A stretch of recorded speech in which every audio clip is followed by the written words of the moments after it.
উত্তরপ্রদেশে এক আজব কাণ্ড, এক হনুমানের। হনুমান বলে কথা, তার কাজের পেছনে সবসময় যুক্তি খোঁজা বৃথা। এবার তেমনই এক কাণ্ড করে বসল উত্তরপ্রদেশের এক হনুমান। উত্তরপ্রদেশের বারাণসীতে পার্ক করা ছিল একটি গাড়ি। পার্কিং এলাকাতে দিনে দুপুরে ওই গাড়ির ক্ষতি হতে পারে এমন কল্পনাও ছিল না মালিকের। পার্ক করা গাড়িতে সেই সময় কেউ ছিলেন না। হঠাৎ করে একটা হনুমান ছাদ থেকে ঝাঁপ দিয়ে পড়ল গাড়ির ছাদে। তারপর সোজা ভেঙে ঢুকে গেল গাড়ির ভেতরে। গাড়িতে কেউ ছিল না ঠিকই, কিন্তু সবটাই ধরা পড়েছে সিসি ক্যামেরায়। সেই দৃশ্য দেখে তাজ্জব নাগরিক মহল।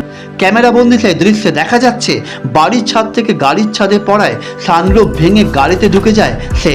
গাড়ির পেছনের সিটে বসে ফের উঠে ওই ভাঙা সানরুফের জায়গা থেকেই বেরিয়ে হেঁটে চলে যায়।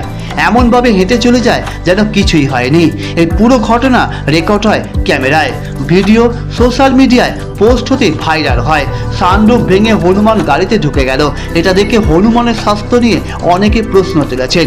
অনেকেই কিছুটা শঙ্কিত হয়ে বলেছে হয়তো ভিতরে ভিতরে কিছুটা আঘাত পেয়েছে ওই হনুমান, আর গাড়ির মালিকের খরচা গেল কয়েক হাজার টাকা।